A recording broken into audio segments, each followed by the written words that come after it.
Hi dears, എക്സാമിന് ഏറ്റവും കൂടുതൽ തവണ റിപ്പീറ്റ് ചെയ്ത കുറച്ച് ക്വസ്റ്റ്യൻസ് ആണ് നമ്മൾ ഇന്ന് സംസാരിക്കാൻ പോകുന്നത്. ആദ്യത്തെ ചോദ്യം ഇതാണ്: what were the peculiarities of the life of the people in Sapta Sindhu region? സപ്തസൈന്ധവ പ്രദേശത്തെ ജനജീവിതം എങ്ങനെയായിരുന്നു? ഓക്കെ, അപ്പോൾ അത് എപ്പോഴും എക്സാമിന് ഒരു 4 മാർക്കിന് വരെ നമുക്ക് പ്രതീക്ഷിക്കാവുന്ന ഒരു ക്വസ്റ്റ്യൻ ആണ്. സോ നോക്കിയേ നിങ്ങൾ, ഒന്നാമത്തത് സപ്തസൈന്ധവ പ്രദേശത്ത് താമസിച്ച ആളുകളെ നമ്മൾ ആര്യന്മാരെന്നാണ് വിളിച്ചത്. Aryan belonged to different tribes. Each tribe comprised of many families. അല്ലേ, എന്താ അങ്ങനെ പറഞ്ഞു കഴിഞ്ഞാൽ ആര്യന്മാർ താമസിച്ചത് ഗോത്രമായാണ്. ഓരോ ഗോത്രങ്ങളും നിരവധി കുടുംബങ്ങൾ ഉൾപ്പെട്ടതാണെന്നുള്ള കാര്യം നിങ്ങൾ ഓർത്തു വെക്കുക. അടുത്ത point, the eldest member of the tribe was selected as the head of the tribe. അവരുടെ ഗോത്രത്തിന് തലവൻ എന്ന് പറയുന്നത് അവർ ഏറ്റവും പ്രായം ചെന്ന, അവരുടെ കുടുംബങ്ങളിൽ ഏറ്റവും എൽഡസ്റ്റ് ആയിട്ടുള്ള ഏറ്റവും പ്രായം ചെന്ന ആളായിരുന്നു എന്ന് പറയുന്നു. There were different tribal assemblies to assist the tribal head.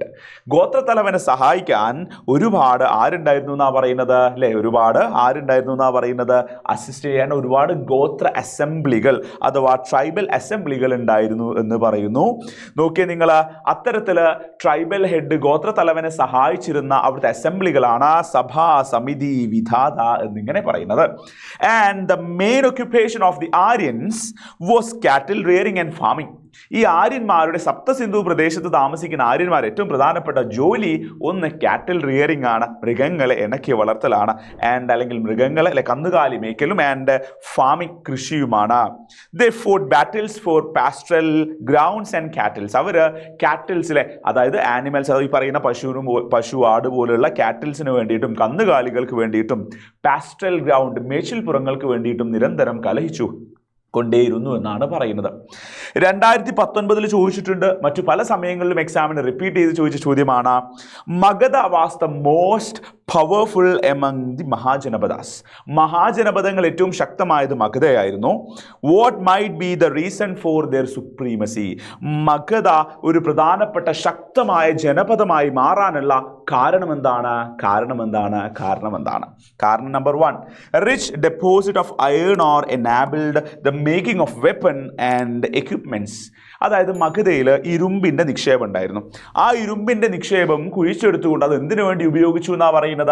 Yes, അത് നമ്മുടെ കൃഷി ആയുധങ്ങളിലെ കൃഷിക്ക് ആവശ്യമായ ഉപകരണങ്ങൾ ഉണ്ടാക്കാനും മറ്റു യുദ്ധത്തിന്റെ യുദ്ധത്തിന് എന്താ ഉപയോഗിക്കുക, നമ്മുടെ ആയുധങ്ങൾ ഉണ്ടാക്കാനും അവർ ഉപയോഗിച്ചു. സോ ഇരുമ്പ് അവരെ ശക്തമാക്കാൻ സഹായിച്ചിട്ടുണ്ട്. Ganga and her tributaries. Ganga നദിയും ഗംഗാ നദിയുടെ അതിലേക്ക് വെള്ളം എത്തിച്ചു കൊടുക്കുന്ന എന്താണ് പോഷക നദികളും made Magadha a fertile land. മഗധയെ എന്താക്കി മാറ്റി എന്നാ പറയുന്നത്? ഒരു ഫലഭൂയിഷ്ഠമായിട്ടുള്ള നല്ല വളക്കൂറുള്ള മണ്ണാക്കി മാറ്റി. Trees were nearby forest in the Gangetic plains were used for making a big boats to facilitate trade. എന്ന് വെച്ചാൽ ഗംഗാ സമതലങ്ങളിലെ നിബിഡ വനങ്ങളിലെ മരങ്ങൾ ഉപയോഗിച്ചിട്ട് അവർ വാണിജ്യ ആവശ്യങ്ങൾക്കായിട്ട് വലിയ തോണികൾ, വലിയ വഞ്ചികൾ ഉണ്ടാക്കി എന്ന് പറയുന്നു.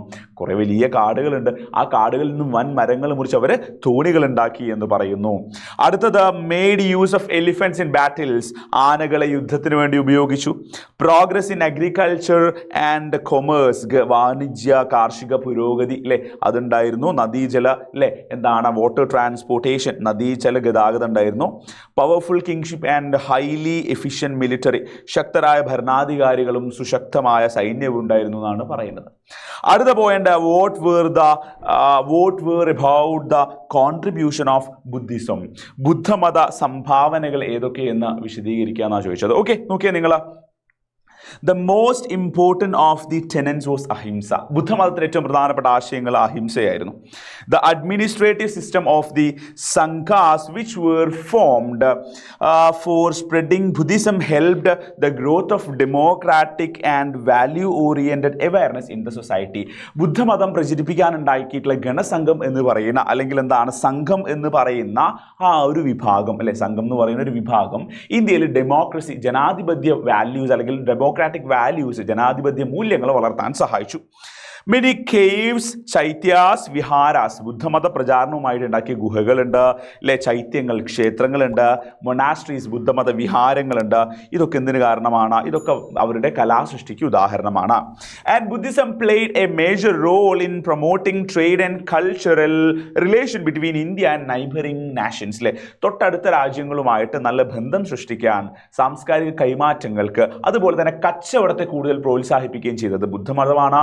ഇനി അതുപോലെ ഇന്ത്യയിൽ ഏറ്റവും പ്രധാനപ്പെട്ട എന്താണ്? വിദ്യാഭ്യാസ കേന്ദ്രങ്ങളായ നളന്ദ, തക്ഷശില, വിക്രമശില തുടങ്ങിയ പ്രധാനപ്പെട്ട വിദ്യാഭ്യാസ സ്ഥാപനങ്ങൾ അന്നത്തെ കാലഘട്ടത്തിൽ ഉണ്ടാക്കിയത് ആര് തന്നെയാണ്? അതും ബുദ്ധമതം തന്നെയാണ്. അങ്ങനെ കുറേ പോയിന്റുകൾ നമുക്ക് പഠിക്കാനുണ്ട്. അടുത്തത് explain the impact of Persia and Macedonia rule. പേർഷ്യക്കാരുടെയും മാസിഡോണിയക്കാരുടെയും ആക്രമണത്തിന്റെ ഫലങ്ങൾ എന്തൊക്കെയാണ്? ഇങ്ങനൊരു ബോക്സ് കണ്ടിട്ടുണ്ടാവും. ആദ്യം പേർഷ്യക്കാരെന്ന് പറയാം. പേർഷ്യക്കാർ നമ്മൾ ആക്രമിച്ചതിന്റെ ഫലമായിട്ട് പേർഷ്യയുമായിട്ട് എന്ത് ചെയ്തിട്ടുണ്ട്? ട്രേഡ് റിലേഷൻ, കച്ചവടബന്ധം വർദ്ധിച്ചിട്ടുണ്ട്. A new script named Kharosthi എന്ന് പറയുന്ന പുതിയൊരു സ്ക്രിപ്റ്റ് നിലവിൽ വന്നിട്ടുണ്ട്. ഇൻഫ്ലുവൻസ്ഡ് ഇന്ത്യൻ സ്കൾപ്ചർ, ഇന്ത്യൻ ശില്പകല അല്ലെ, നമ്മുടെ പ്രതിമകളെ, കെട്ടിടങ്ങളൊക്കെ ഉണ്ടാക്കുന്ന രീതിയൊക്കെ മാറിയിട്ടുണ്ട്. Persian gold coin were circulated in India, Persian സ്വർണ്ണ നാണയങ്ങൾ ഇന്ത്യയിൽ പ്രചരിച്ചിട്ടുണ്ട്.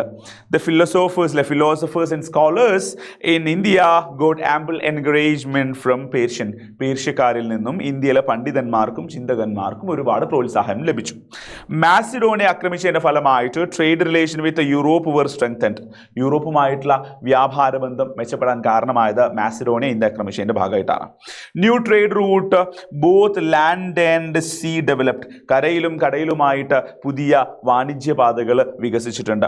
ജിയോഗ്രഫിക്കൽ നോളജ് ഇൻക്രീസ്ഡ്, ഭൂമിശാസ്ത്രപരമായ അറിവ് വർദ്ധിച്ചിട്ടുണ്ട്. Unification of regions in the north western frontier of India took place അല്ലെ, നമ്മുടെ ഇന്ത്യയുടെ വടക്കു പടിഞ്ഞാറൻ പ്രദേശത്ത് രാഷ്ട്രീയ ഏകീകരണം, രാജാക്കന്മാർ ഒന്നിച്ചു നിൽക്കാനൊക്കെ കാരണമായിട്ടുണ്ട്.